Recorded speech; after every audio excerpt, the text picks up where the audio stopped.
Porque hay mucha gente que está ahí afuera que no tiene acceso a los misterios que Dios le va a revelar a usted esta noche. Eso es algo extraordinario. A nosotros se nos revelan misterios. Y cuando esos misterios se nos revelan y nosotros los podemos aplicar a diferentes áreas de nuestra vida, eso hace que aceleremos en muchas áreas de nuestra vida. Antes de ir a la palabra de Dios, primero agradecer a los pastores, a la pastora. Les conozco hace tiempo y Dios permitió que estuviéramos con ustedes en este día y espero que podamos verlos a lo largo de este año muchas otras veces. Me acompaña el pastor Juan Miller. Él es un hijo espiritual, está ya hace años bajo nuestra paternidad, es también maestro de la palabra, me acompaña muchas veces ministrando la palabra de Dios y también llevando adelante ahora escuelas de ministerio, y es una alegría que él esté conmigo y me acompañe hoy. Yo quiero que él lo salude, nos traiga una palabra de salud y luego vamos a ir a la enseñanza. Aleluya. Bendiciones, querida iglesia. Contento de acompañar al apóstol, a mi padre espiritual. Allí venimos con el diácono también del ministerio de MIR, de compartir con los siervos del Señor. Saludo al apóstol Gladys Torres también. Muchos saludos y bueno, contento de estar esta noche porque sabemos que Dios nos va a hablar. ¿Cuánto hemos venido, como decían los hermanos al principio, con expectativa? Amén. Hay una palabra directiva del cielo para nuestras vidas y este es el año de oír la voz del amado. Amén. Dice que la iglesia estamos como una novia ataviada, preparándonos para recibir al esposo que es Jesucristo. Y la palabra ataviada en el original significa la que está preparada en orden para casarse. Aleluya. Y creo que de la única manera que nos podemos ordenar es obedeciendo las directivas divinas de la voz del amado que nos habla la iglesia por sus siervos, por sus escogidos, porque es el tiempo de oír esa voz para alinearnos con Cristo y seguirnos preparándonos para ataviarnos, porque hay una boda que nos está esperando en el reino de los cielos y hay almas que ganar allí afuera, porque nosotros somos la luz en medio de las tinieblas. Que Dios te bendiga, iglesia amada. Dios te bendiga. Qué bueno. Quiero que podamos abrir las escrituras. Quiero que la abras conmigo en el libro de Job. Solamente quiero leer algo como una introducción, no es el mensaje, pero que leas conmigo el libro de Job. Quiero que busquemos Job 38.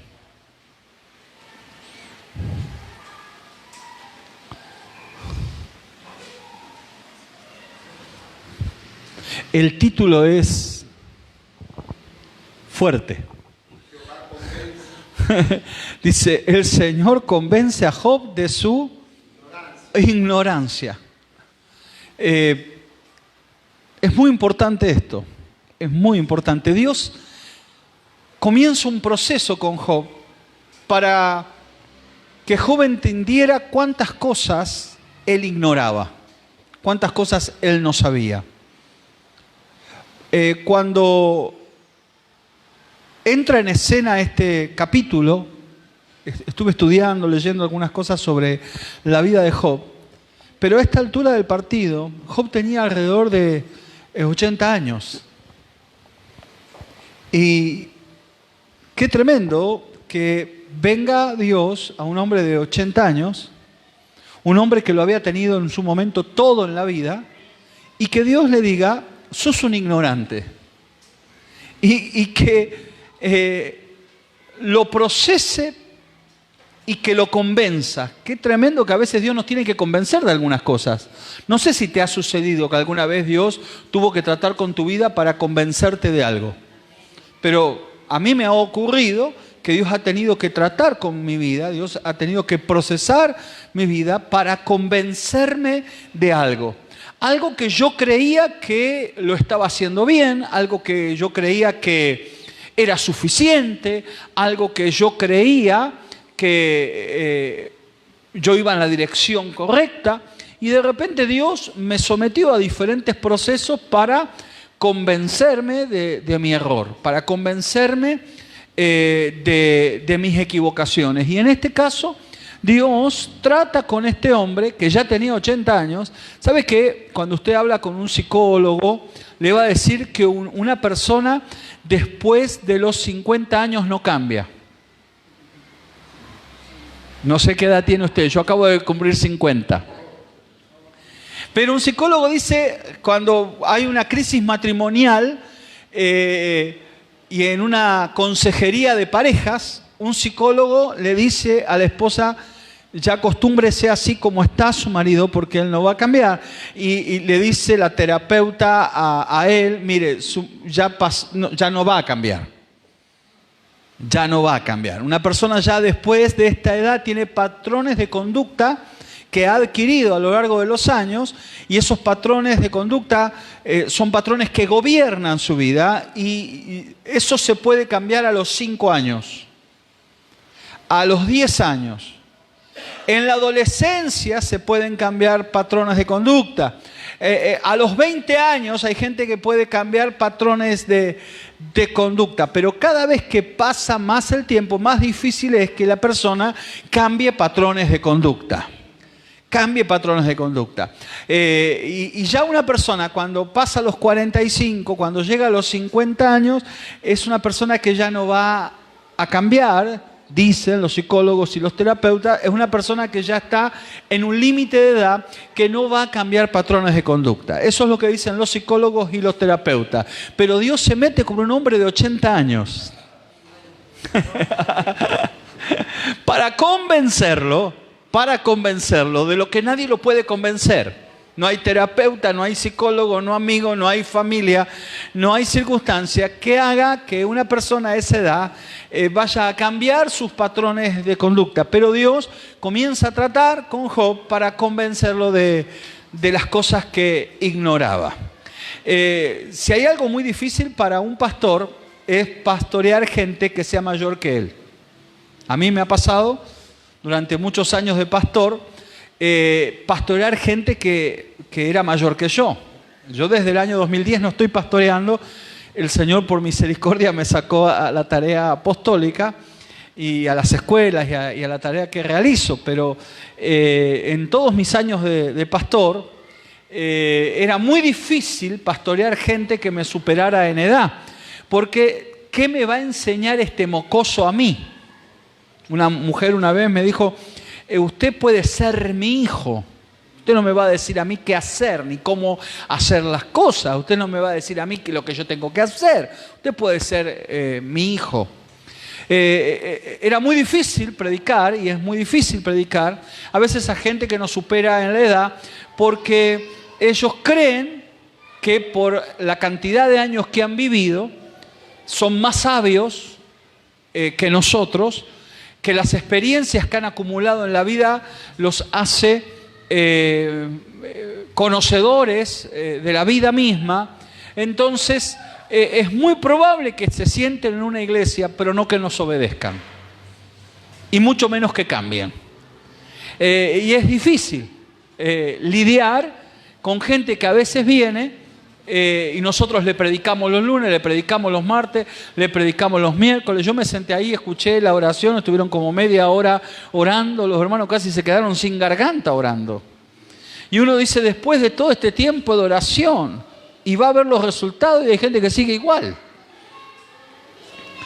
Y hay gente que sigue igual, y le tocamos el shofar en la oreja y los ungimos con aceite, pero hay gente que no cambia, hay gente que no cambia. Entonces llena los templos, y ellos mismos, cuando uno habla con ellos están convencidos que no tienen nada que cambiar. Dicen, yo soy una vieja buena, si yo soy un hombre bueno, si yo no le hago mal a nadie, ¿qué es lo que yo tengo que cambiar?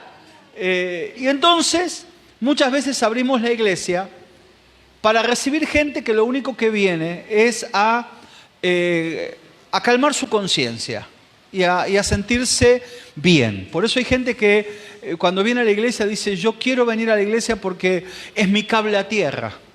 Yo siempre le digo a los pastores, nosotros nos hemos equivocado, porque en vez de armar templos tenemos que haber armado un spa. Porque la gente dice, yo vengo acá y me desenchufo de todo. Yo acá me desenchufo de todo. Acá esto es mi cable a tierra. Y hay algunos que se desenchufan tanto que cuando uno predica se quedan dormidos. Pero hay gente que no quiere ningún tipo de compromiso. No quiere ningún tipo de compromiso porque vienen a desenchufarse y el pastor los quiere enchufar. Y la gente no quiere ningún tipo de carga, no quiere ningún tipo de compromiso y el pastor les hace ver la visión. Y los hace ver la visión y les hace ver las monedas. Y la gente no quiere ningún tipo de carga. Y cuando uno les da una visión, la visión afecta a la mente, afecta al corazón de la persona y la gente no quiere irse cargado con visiones. Porque en sí la gente no quiere llevar ningún tipo de carga. La gente viene a escuchar la palabra, viene a callar la voz de su conciencia, viene a sentirse bien con ellos mismos, vienen a descargarse literalmente y no quieren, bajo ningún punto de vista, tomar ningún tipo de compromiso. Hoy a los pastores nos toca predicar en el momento más difícil de la iglesia. Porque de estos días que vivimos, la Biblia dice que es el día donde el amor de muchos se enfriará. Entonces hay gente que de repente en algún momento sirvieron a Dios de manera apasionada, pero a medida que van pasando las semanas y van pasando los años, la gente se está enfriando. La gente se enfría. Y nosotros oramos y tocamos el shofar y encendemos altares, pero hay algo que es muy importante. No podemos hacer por otros lo que esos otros tienen que hacer ellos por ellos mismos. Entonces yo puedo ungirlos con aceite, yo puedo tocar el shofar, yo puedo orar, yo puedo clamar, puedo ayunar por ellos, pero si ellos un día no toman la decisión de ellos mismos encender su propio altar, de ellos mismos decidir obedecer a Dios, de ellos mismos apasionarse por Dios, comienza a ocurrir algo y es que comienzan a enfriarse. Por eso vemos gente que de repente en una reunión están muy apasionadas, muy contentos, saltan, danzan, aplauden, pero van pasando la semana y hay gente que se va enfriando. Y no reconoce que es él o ella que se está desconectando del altar de Dios, que se están desconectando de la palabra de Dios, que se están desconectando de la visión de una casa. Y hay gente que hoy no quiere recibir ningún tipo de exigencia. Por eso la Escritura dice que este es un tiempo muy difícil porque el amor de muchos se enfriará. ¿El amor hacia qué? ¿El amor a qué se enfría? ¿El amor por qué se enfría? Porque tenemos que leer las Escrituras. ¿A qué se refiere las Escrituras cuando dice que en estos días el amor de muchos se enfriará? Se enfriará el amor por la casa de Dios. Se enfriará el amor por ofrendar y respaldar financieramente la casa de Dios. Se enfriará el amor por la palabra de Dios. Hoy la gente no le interesa la Biblia. A la gente no le interesa la Biblia, a la gente no le interesa la palabra. La gente hoy viene a la iglesia para ser ministrada. Quieren que los oren, que los soplen, que los aconsejen, que los ministren y que los liberen. Yo conocí al Señor cuando tenía 15 años y me liberaron una vez sola. Y después el pastor me dijo, ahora tenés que cuidar tu liberación, lo que recibiste. Y me liberaron una vez sola y el pastor me dijo, ahora el Señor te liberó, ahora vos tenés que cuidar que los demonios no vuelvan a entrar a tu vida. No me endemonié más. Pero me enseñaron cómo mantener mi liberación, me enseñaron cómo arrepentirme de mis pecados, cómo mantener la higiene de mi alma, cómo confesar a Dios mis pecados, cómo mantenerme limpio, cómo no volver a entrar a lugares que yo no debía volver a entrar, cómo debía terminar relaciones con las personas que me podían llevar por mal camino. Y fueron decisiones lo que me mantienen libre. La gente hoy no toma decisiones, por eso continuamente hay que estarlos liberando y hacer cultos de liberación y unción de aceite y liberar muchas veces a los que ya hemos liberado la semana pasada. Entonces, ¿cómo podemos hacer la obra de Dios con gente que la tenemos que liberar todas las semanas? ¿Cómo podemos edificar en el reino de Dios con gente que toda la semana hay que estar repitiéndole las mismas cosas? Porque en estos días lo que sucede es eso. El amor se ha enfriado, el amor por la palabra se ha enfriado, el amor por la casa de Dios se ha enfriado y el amor por las cosas de Dios se ha enfriado. Por eso hay gente que hoy puede estar en esta iglesia y mañana se irá de esta iglesia a otra que esté a la vuelta. Alguien me dice, no, por favor no profetice ese tipo de cosas. Pero es mi experiencia a lo largo de los años. Hay gente que ha venido, me ha amado, me ha abrazado y me dijo, usted es mi padre espiritual, voy a estar toda la vida con usted. Y 2 días después, por algo que yo le dije, se enojó y nunca más me quiso ver la cara. Porque usted es el mejor pastor del mundo hasta que usted decide discipular a alguien. El tema es ese, usted nunca discipule y usted va a ser el pastor más amoroso y el pastor más amado. Pero el día que usted diga, mire, usted tiene que corregir estas cosas. Usted tiene que corregir sus modales, usted tiene que corregir el tono de voz con el que dice las cosas, porque hay gente que no es afectada por la palabra de Dios y sigue hablando como hablaba antes, sigue usando los mismos tonos de voz y sigue haciendo los mismos gestos. Entonces de repente el pastor le dice, vení que voy a corregir esto tenés que corregir esto en tu vida, y la gente no quiere ser corregida y mucho menos discipulada. La gente no quiere venir a ser discipulada, la gente quiere que los oremos, que los soplemos y que los unjamos, pero la gente no quiere ser discipulada, la gente no quiere ser perfeccionada. La gente no quiere recibir demandas. La gente quiere saber qué el reino le puede dar, pero no quiere escuchar lo que el reino le va a demandar. Es más, hay gente que viene a los templos y dice, ¿esta iglesia qué me va a dar? Y pone a prueba a los pastores.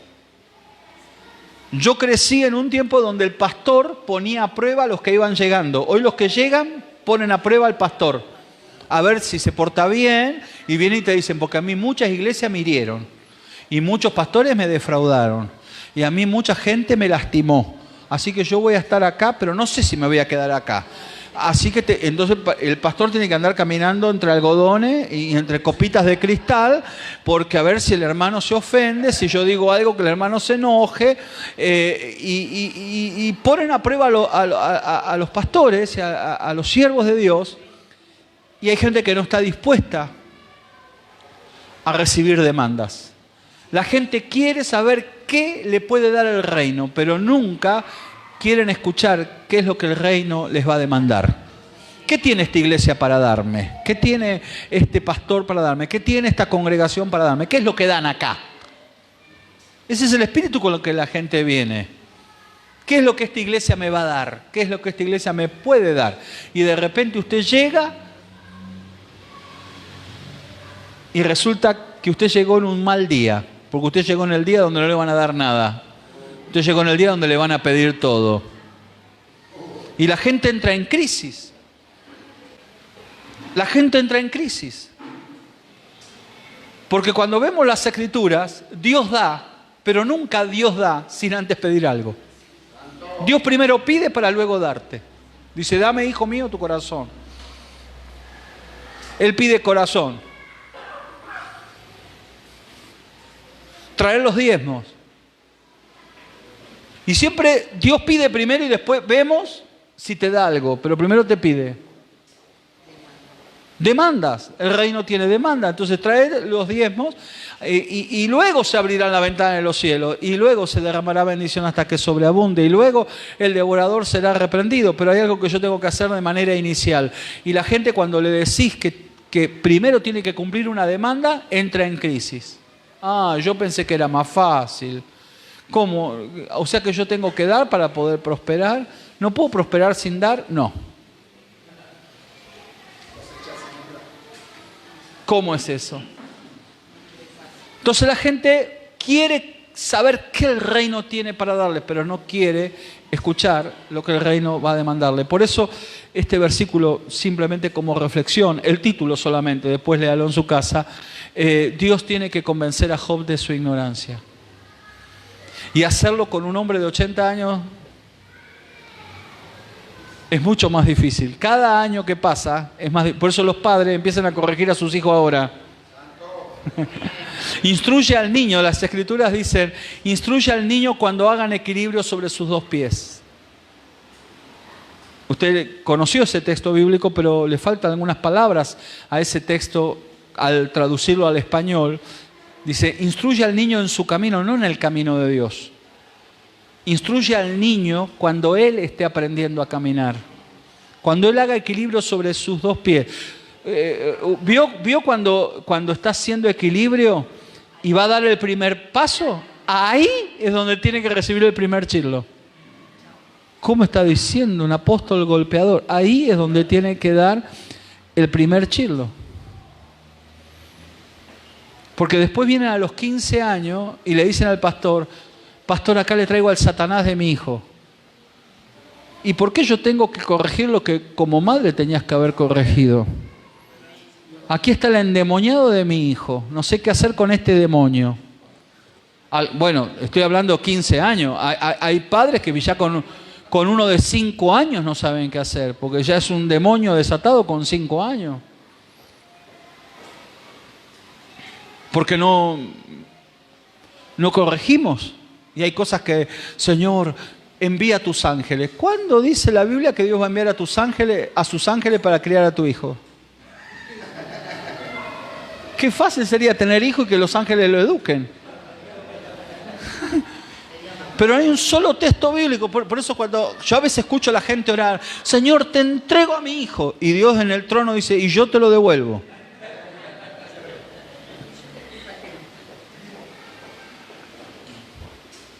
Señor, haz con mi hijo. Y el Señor dice, ¿qué has hecho tú con tu hijo?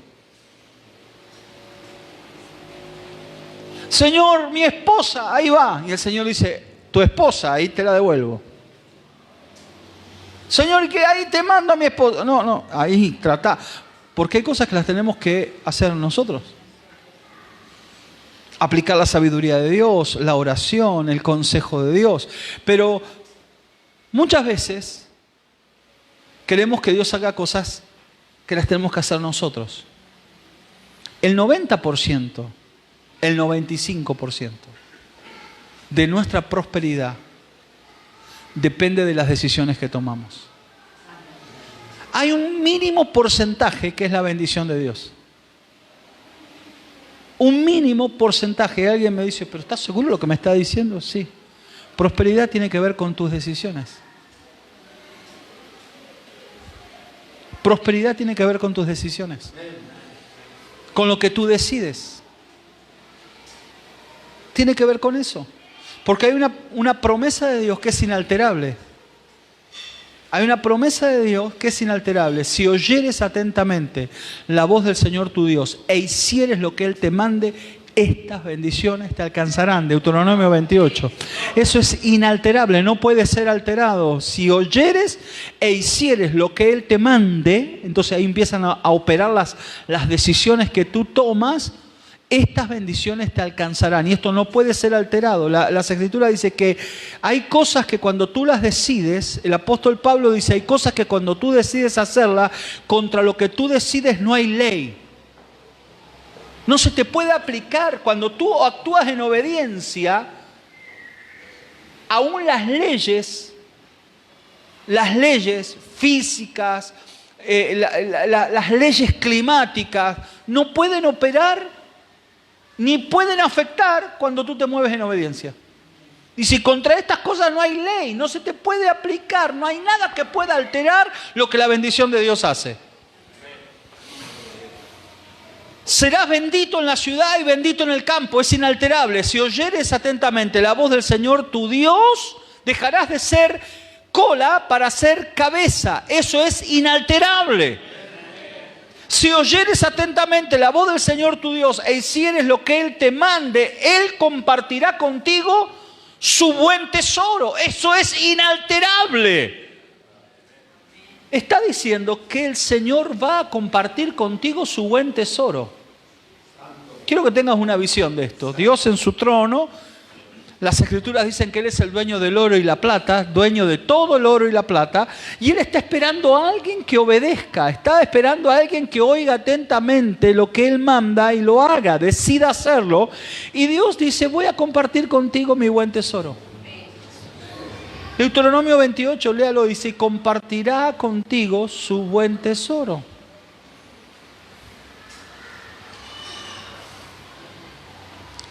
Bendito será el fruto de tu vientre, tus hijos serán bendecidos.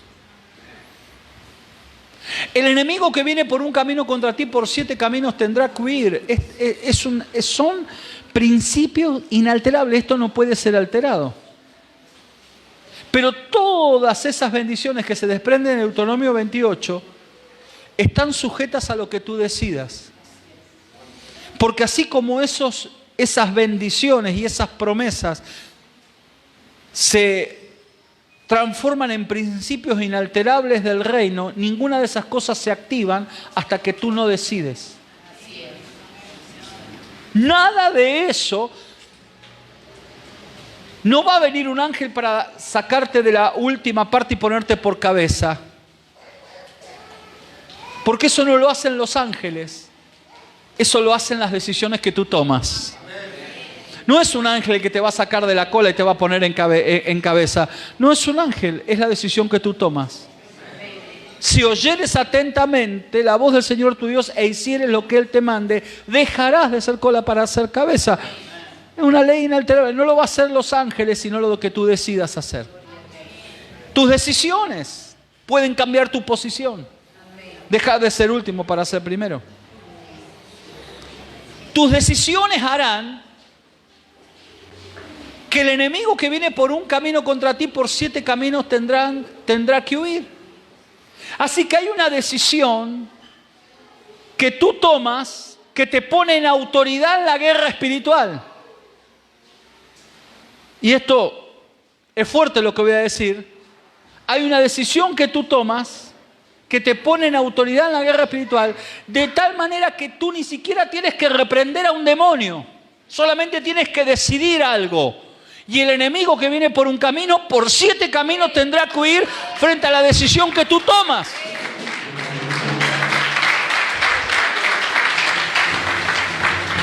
El diablo a veces se ríe, hermano. Y yo soy loco de guerra espiritual. Tengo en mi casa, en mi oficina, tengo espada, shofar, talí. Pero muchas veces digo esto. Escribí un libro sobre el sonido profético del shofar. Y siempre le digo a la gente que a veces el diablo se ríe de algunos locos que tocan el shofar. Porque tocan el shofar pensando que el diablo se asusta cuando escucha el shofar. El diablo se asusta cuando tú tomas las decisiones correctas. Después toca el shofar para celebrar que has obedecido a Dios.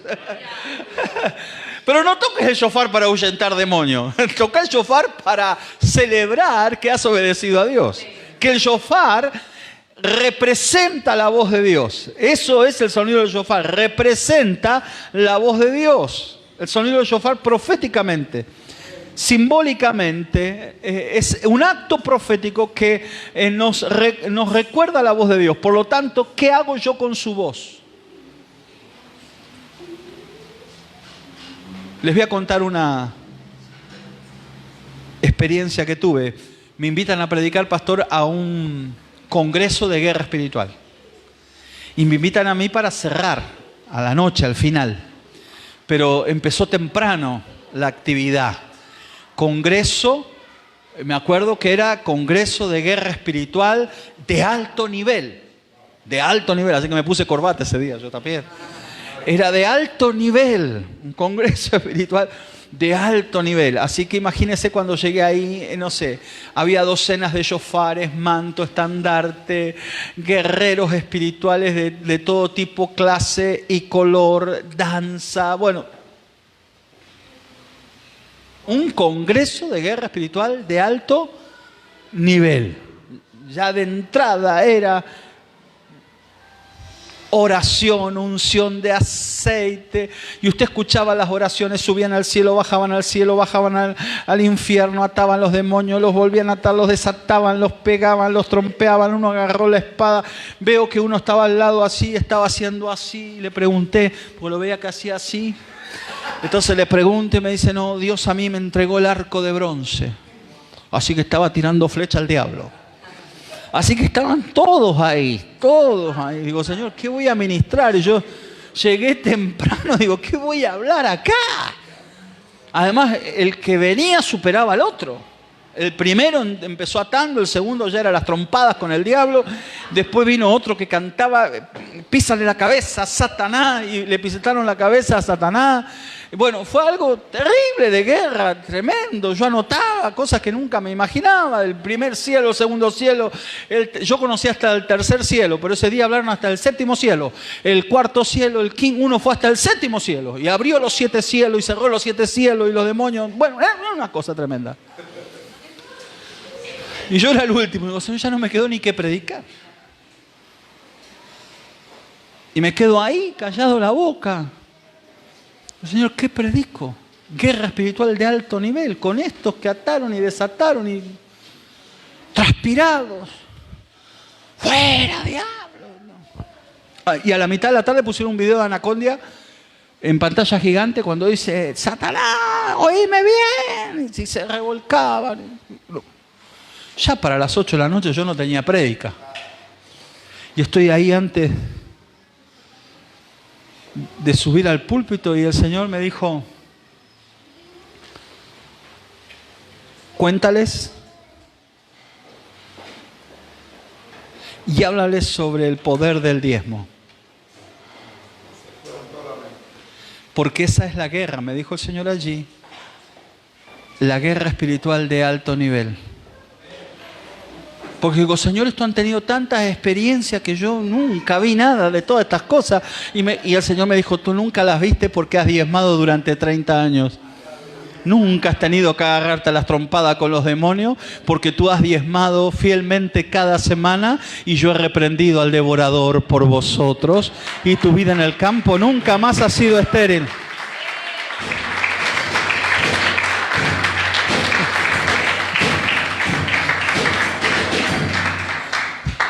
Si el que toca el shofar no diezma, está tocando una bubucela, una trompeta que no tiene ningún efecto.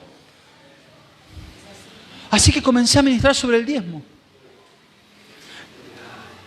Y digo, hermano, el mensaje de esta noche, guerra espiritual de alto nivel, el Señor dice, probadme ahora en esto, traed vuestros diezmos.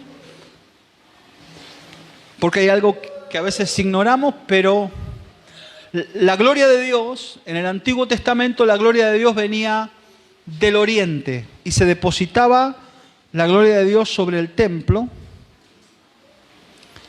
Pero la gloria de Dios venía al oriente y Dios había dado una orden que el alfolí era una edificación especial que estaba fuera de la casa, fuera del templo. O sea que cuando la gloria de Dios venía del oriente, antes de llegar al lugar santísimo, la gloria de Dios pasaba por el alfolí. Dios había establecido que su gloria, antes de llegar al lugar santísimo, venía del oriente y el altar miraba siempre hacia el oriente. Y la gloria que venía primero pasaba por el alfolí y después llegaba al lugar santísimo. Nunca la gloria venía sin primero ver lo que había en el alfolí. Y dice, la nación toda me ha robado. ¿En qué te hemos robado? Y el Señor dice, recién pasé por el alfolí y me han robado en vuestros diezmos y vuestras ofrendas. Y capítulo 3, siempre leemos 3:10 de Malaquías, pero en el capítulo 3 dice, por eso dice Dios, yo me sentaré a lavarlos a ustedes con jabón de lavadores. Imagínate que venga, ¿quién va a invitar a un profeta así? Que Dios dice, primero a ustedes hay que lavarlos con jabón de lavadores. ¿Sabe qué era el jabón de lavadores? Una mezcla que se hacía con vinagre y bicarbonato. No sé si usted alguna vez usó eso para limpiar, pero es de aquellos días bíblicos. El bicarbonato, que es una sal que se tritura y se pone con vinagre y comienza a burbujear y a hervir y es para sacar las cosas percudidas. Eso es lo que la Biblia llama jabón de lavadora. Imagínate. Dice Dios, capítulo 3 de Malaquías, y yo estaba predicando eso en la conferencia de guerra espiritual de alto nivel, que Dios tiene que limpiar a los levitas con jabón de lavadores, los tiene que sumergir en vinagre y bicarbonato para sacarles la mugre que tienen percudida. Y Dios no dice que lo va a hacer con cualquiera, dice con los levitas. Los tengo que lavar con jabón de lavadores y ese lavado que se hacía con un cepillo como de acero, de alambre y con vinagre. Imagínate que digo, hermano, pase que lo vamos a ministrar con jabón de lavadores hoy. Esto era lo que estaba predicando yo en la conferencia de guerra espiritual de alto nivel. No.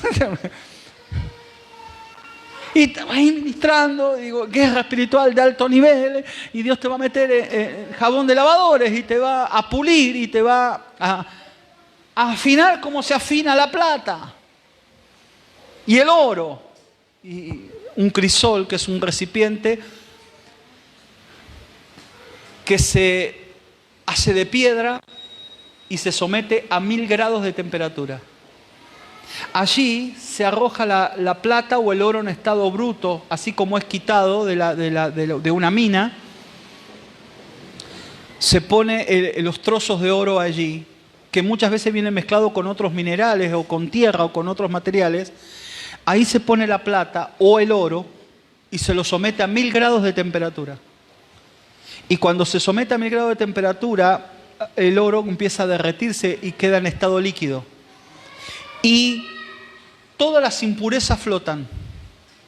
Y Dios dice, los voy a afinar como afino el oro. Imagínense esta palabra profética, yo ahí en la guerra espiritual, digo, Dios quiere agarrar a alguno de los que está acá y afinarlos como afina el oro. Y te va a someter a 1000 grados de temperatura. ¿Quién quiere recibir esa palabra profética? ¿Para qué? Para que sueltes la mugre. Jabón de lavadores. Estaban ya con cara larga cuando hablé del jabón de lavadores. Ahora cuando les hablé del crisol y digo, bueno, y Dios te va a someter a procesos de alta temperatura para que sueltes la escoria y flota, toda la impureza flota. ¿Y qué hace el artesano? Quita todas las impurezas que flotan. A 1000 grados de temperatura el oro y la plata sueltan las impurezas. Entonces con una cuchara especial el artesano quita toda la suciedad que flota y la plata o el oro queda puro. ¿Cuándo el artesano sabe que el oro está puro? Cuando él se asoma y él queda reflejado en el oro. Dice, este oro es oro fino porque refleja la cara del artesano. Que dice el Señor, los voy a afinar como al oro y la plata y no los voy a dejar hasta que ustedes no reflejen mi rostro.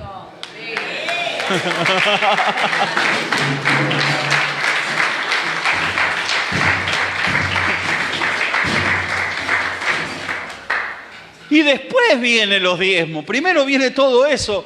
Y dice, y los que quiero enseñarles, yo estaba ministrando ese día, capítulo 3 de Malaquías, son los versículos que no se leen, pero están allí.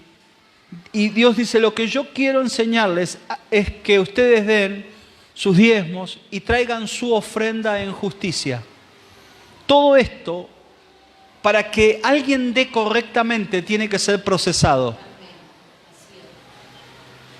Si tú no eres procesado, si Dios no te somete a este proceso de limpieza, que sueltes tus impurezas en el fuego de la prueba a la cual eres sometido, nunca darás una ofrenda correctamente. Por eso hay gente que le cuesta dar el diezmo. Hay gente que le cuesta dar su ofrenda. Hay gente que le cuesta dar tiempo de su vida. Hay gente que le cuesta dar servicio. La gente que no vive este proceso no puede dar nada. Y dice, en Malaquías 3, dice, y todo esto es para que ustedes aprendan a dar su ofrenda en justicia. Y ahí vas a descubrir por qué hay cosas que no te están funcionando. Y todo esto lo hago y quiero que aprendan a dar ofrenda en justicia. Y dice ahí Dios, antes de Malaquías, 3:10 que usted sabe de memoria, dice, porque yo saldré como testigo a tu favor. Cuando alguien te trate injustamente, cuando tú aprendas todo esto y a dar tu ofrenda en justicia, yo lo hago no porque quiero lo tuyo, es porque tú necesitas lo mío. Tú necesitas lo mío. Y yo saldré como testigo a tu favor. Y me levantaré contra los brujos y los hechiceros que quieran hacerte daño. ¡Wow! Cuando tú traes tu ofrenda en justicia, Dios se levanta contra los brujos, contra los hechiceros que quieran hacerte daño.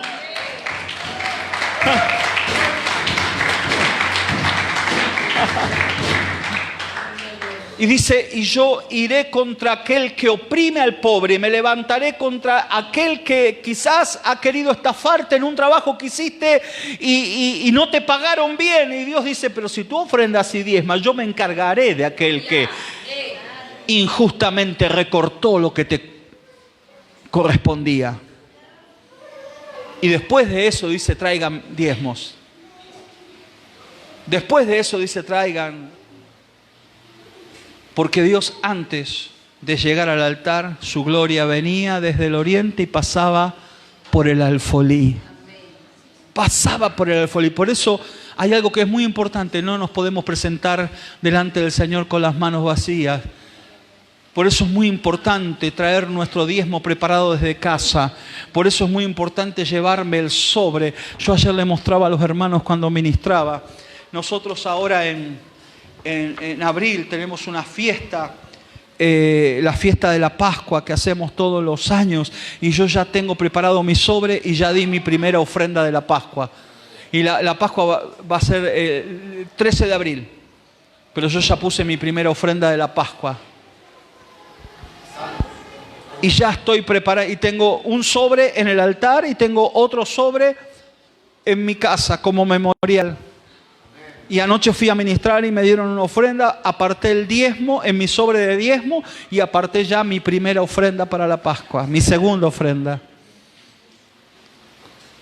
Y me conecto con el altar, porque sé que Dios, antes de llegar al altar, pasa por el alfolí. Pasa por el alfolí. Y qué importante que cuando la gloria de Dios venga, Dios pueda ver que yo primero aparto en honra para Él, para su obra, para el altar. Bueno, y eso es lo que yo ministré en el Congreso de Guerra Espiritual, y les dije, hermano, esto es guerra espiritual de alto nivel. Levanten su ofrenda ahora porque el devorador va a ser reprendido. Le dije, usted suelte el arco al que tenía el arco, le digo, usted suelte el shofar, usted suelte la espada, usted sáquese el manto y ahora levante la ofrenda. Dejemos de hacer lucha libre con los demonios. Vamos a levantar la ofrenda porque Dios se va a meter en el asunto. Dios se va a meter en esta guerra porque Él dice que Él reprenderá al devorador por nosotros. Levante su ofrenda, levante su diezmo. Y la gente empezó con su ofrenda en las manos. Le digo, levante la ofrenda, levante una ofrenda por su hijo, por su hija, por su matrimonio, por el ministerio, por este año. Levante la ofrenda en su mano derecha porque el Señor va a reprender al devorador por nosotros. Hermanos, cayó una gloria de Dios, la bendición de Dios cayó. Hubo gente liberada, la gente empezó a caer al suelo sin que nadie los tocara porque la presencia de Dios vino en aquel lugar. El Señor reprendió al devorador. Tu vida en el campo nunca más será estéril. Dios dice que cuando tú entras en ese nivel de guerra con tu diezmo en tu mano, Dios viene a sanar tu tierra. Tu vida en el campo nunca será estéril. Vid es tu árbol genealógico. Vid tiene que ver con tu linaje, con tu descendencia, con tu estirpe. Tu vid en el campo nunca será estéril. Cuando tú levantas tu diezmo, tú estás blindando a tus hijos y estás blindando a tus nietos y tú estás blindando tus generaciones. Él dice, tu vida en el campo nunca más será estéril. Tú blindas tu descendencia. Tú blindas tu futuro. Terminó la conferencia, fue algo glorioso y uno de los guerreros que estaba allí, intergaláctico, que había dejado la nave espacial en la puerta, viene y me dice, Di Palma, Dios me habló. quiero que ores por mí. Y me trae un sobre. Yo hace 7 años que no diezmo. El guerrero conferencista de la guerra espiritual que me estaba ministrando a 500 personas que había en el Congreso.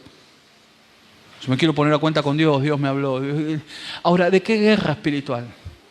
No, porque yo me enojé con el pastor, no sé, las excusas que la gente pone. Pero yo hoy digo, bueno, justo llegaste el día de la moratoria, porque Dios a veces en su misericordia nos da una moratoria y dice, vení y estemos a cuenta.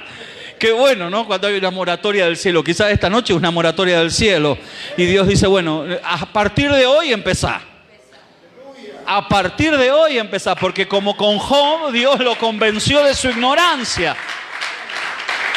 Así empezamos, ¿no? Job 38. Dios lo convence de su ignorancia. Y Dios dice, bueno, hasta hoy quedaste cubierto por la ignorancia. Yo estoy contento cuando Dios me dice, hasta hoy tu ignorancia te cubrió, pero a partir de ahora que tenés la revelación, ya no sos ignorante. De ahora en adelante, cada vez que decidís, estás decidiendo en base a lo que ya sabés.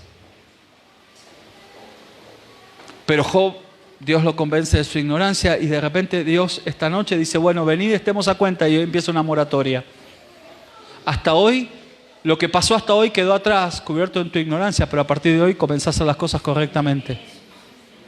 Empezás a hacer las cosas así que él vino, oré por él. Pero hay gente que quiere atajos. Hay gente que quiere atajos. Hay gente que quiere atajos. Entonces, es muy importante esto que leímos de Job, que Dios tiene que explicarle todo. Léalo, Job 38 es apasionante, porque Dios le explica las medidas de los cielos, le habla de las estrellas, le habla cómo hizo las cosas. Job 38 es un pasaje extraordinario, que se siente Job en la escuela de Dios y Dios mismo dice que viene y le explica cómo funciona el sistema solar. Y le dice, mirá las estrellas, las Pléyades. Todo está ahí por algo. Y le explica hasta por qué las estrellas están donde están. Y por qué las cosas funcionan en el sistema solar y cómo están ubicados los planetas. Dios le viene a explicar a Job. A convencerlo de su ignorancia. ¿Cuántas veces cuando escuchamos de dinero decimos lo que quiere, que el pastor me manipula porque lo que quiere es mi plata? Dios te tiene que convencer de tu ignorancia. Pobrecito, qué tonto que eres cuando crees eso. ¿Cuántas veces Dios tiene que tratar? Porque nos tiene que convencer de nuestra ignorancia. Y el pueblo, dice, pereció. Oseas 4:6 dice, el pueblo pereció. Alguna traducción dice, el pueblo murió. Otra traducción más profunda, hebrea, dice, el pueblo feneció. Comenzó a como un cadáver que fenecer es cuando el cadáver, cuando una persona muere y su cuerpo entra en descomposición, a eso se llama fenecer. Y Dios dice, mi pueblo comenzó a descomponerse gradualmente, se está pudriendo porque le faltó conocimiento. Otra traducción del mismo texto dice, el pueblo fue talado por el enemigo. Talado es cuando se corta un árbol. Se dejan las raíces abajo, pero se lo corta y se lo deja sin vida. El pueblo fue talado porque le faltó conocimiento. Qué importante es que a veces la ignorancia nos ata de tal manera que literalmente nuestra vida espiritual se pudre. Que somos talados del propósito, porque no tenemos protección y la falta de conocimiento hace que seamos talados de llegar a nuestro destino profético, que vengan y nos corten y sin misericordia, sin ningún tipo de protección, seamos derribados y no podamos alcanzar nuestro destino profético. perdamos el propósito de Dios y no podamos discernir hacer la perfecta voluntad de Dios porque nos falta conocimiento. Por eso, qué hermoso este pasaje, ¿no? Que Dios convence a Job de su ignorancia. Yo quiero terminar estos próximos minutos. Job termina reconociendo la misericordia de Dios, la sabiduría de Dios. Job termina reconociendo la misericordia de Dios. Termina agradeciendo a Dios que Dios se haya tomado el tiempo para convencerlo a él de su ignorancia. Por eso hay palabras en el libro de Job que son extraordinarias. Porque después de esta charla que Job tiene con Dios, es que Job dice, de oídas te había oído, pero ahora mis ojos te ven. Gracias, Señor, porque me explicaste estas cosas y me las enseñaste. Porque de oídas te había oído, pero ahora mis ojos te ven. Yo sé, ahora sé que mi Redentor vive y tiene poder para levantarme de este polvo donde me encuentro. Y Dios le habla a Job y le dice, bueno, Job, a partir de ahora podés empezar de nuevo. Y aunque tu principio haya sido pequeño, tu postrer estado será grande. Cuando tú escuchas el consejo de Dios, no importa tu presente, sino lo que Dios puede hacer a partir del momento que tú reconoces que lo necesitas a Él. Aunque tu principio sea pequeño, tu postrer estado será grande. De oídas te había oído, pero ahora mis ojos te ven. Ponte en pie, quiero orar.